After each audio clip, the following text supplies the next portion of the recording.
This is not an exaggeration. One simple shift can completely change how you wake up. The problem is not only how long you sleep, it is also when you do it. Your body runs on timing. It has an internal watch that never fully stops. That watch is not just in your head. It influences your whole system. A master clock in your brain coordinates smaller clocks everywhere else. Light is the strongest signal it listens to. Light tells your clock what time it is. Morning light pushes the clock earlier. Tells your body to move into the day. Late night light does the opposite. It nudges the whole schedule later. Sleep pressure is another force. It builds the longer you stay awake. Your day is shaped by those two forces together. The clock and the pressure do not always agree. That is why you can feel exhausted but still not fall asleep. The timing is wrong even when the tiredness is real. And it is why you can sleep enough and still wake up awful. Duration alone does not guarantee good timing. Think of this like a watch inside you. When it drifts, everything feels off. There is a zone where you feel awake. There is a zone where you feel asleep. And there is a messy middle where your brain and body do not match. That is the zone people get stuck in. In that middle zone, your eyes can be open while your mind still feels foggy.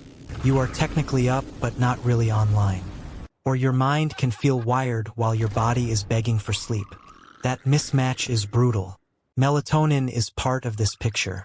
It is a darkness signal, not a knockout button. When the light gets low, melatonin rises.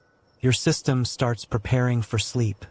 Blast your eyes with bright light at night, and that signal gets weaker. Your brain reads the room like it is still daytime. That is why late screens hit so hard.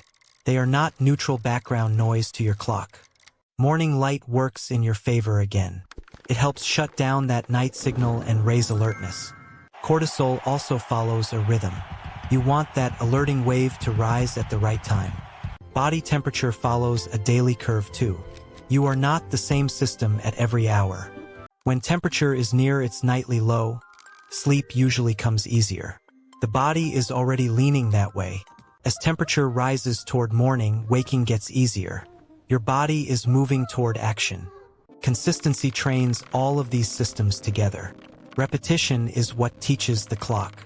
Random timing does the opposite. It gives your body mixed instructions every night. This is why weekend sleep-ins can wreck weekday mornings. You create your own mini jet lag. On Monday, your clock may still think you are in a different time zone. The calendar changed faster than your biology. Stay up late enough and your body starts learning that later schedule. It adapts to what you repeat. Then sleeping late reinforces the delay. You wake up at a time that teaches the clock to stay behind. The strongest way to pull it back is morning light. That is the reset button people overlook. Outdoor light is much stronger than indoor light. Even a bright room is usually weak by comparison.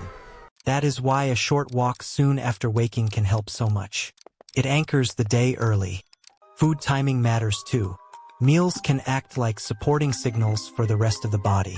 A very late heavy meal can keep your system busy when it should be winding down. Sleep and digestion compete for attention. Breakfast can help mark the start of the active phase. It is another way to say the day has begun. Exercise matters for rhythm too. Movement tells the body something about what phase it is in. Hard exercise too late can keep the engine running hot. That is not ideal right before sleep. Earlier movement usually works better. It supports the active part of the cycle instead of fighting the end of it. Caffeine can hide sleep pressure for a while. That does not mean the pressure disappeared. Drink it too late and you borrow alertness from the night. You push the problem down the road. Alcohol can make you feel sleepy at first, but later it often breaks the quality of your sleep. That is why knocking yourself out is not the same as sleeping well. Fast is not the same as restorative. Naps can help when used well. Short and earlier is usually the cleaner move. Long late naps can steal from the next night. They spend sleep when you should be saving it. A brutal alarm is often just bad timing made loud. It hits hardest when it cuts the wrong part of the cycle. Wake closer to the right biological window, and the same morning can feel completely different. Timing changes the texture of waking. Not everyone has the same natural schedule. Some people genuinely drift later than others. Night owls are real. Their clock leans later even when they try to force it earlier. Early birds are real too. Their alertness shows up sooner and their sleepiness often does too. If you constantly fight your natural pattern, you waste energy every day. Friction becomes the default. So work with your biology where you can. Then use timing tools to shape the parts you need to shift. If you need to move your schedule, do not try to jump the whole gap at once. Your clock responds better to small steps. Shift bedtime by 15 or 30 minutes at a time. That is easier for the system to accept. Move the wake time with it. Bedtime alone is not enough to retrain the pattern. Then aim the light at the new target. Light is how you make the change stick. Keep the weekend close to the weekday if you want easier mornings. Big swings cost you later. Your sleep environment matters because it shapes the signals around the clock. Darkness is part of the message. A cooler room usually helps too. Your body sleeps better when the environment supports the temperature drop. Bright bathroom lights at midnight still count. Your eyes do not care that it is just for a minute. Scrolling in bed sends mixed instructions. Your body is horizontal, but your brain is getting a daytime cue. The last hour before sleep should get dimmer, not brighter. You want a runway, not a spotlight. The strongest anchor of all is still wake time. The morning is what sets the edge of the whole day. Get light before you get lost in your phone. Give your eyes the real signal first. A little movement helps amplify that signal. Walk, stretch, or just get your body active. At night, protect the landing. Lower the lights before your brain has to guess. Set a caffeine cutoff that respects your bedtime. Afternoon alertness should not become midnight wakefulness. Try not to make dinner the opening act of sleep. Give your body some space before bed. A short, repeatable wind-down routine helps because it becomes a cue.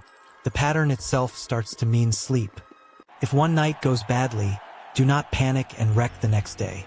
The clock responds to patterns, not drama. One bad night is not the whole story. What matters most is what you repeat after it. Your body clock keeps score over days. It learns from the rhythm you actually live. That is why small signals stack up. Morning light, meal timing, and wake time all add weight together. Give your mornings more light and your nights less light. That one rule solves more than people expect. Keep your meals regular. Keep your movement regular. Keep your wake time regular. When those cues line up, the gray middle zone starts shrinking. You spend less time half awake.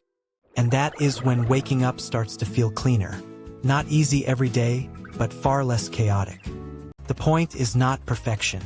The point is giving your internal watch the right signals often enough to trust them.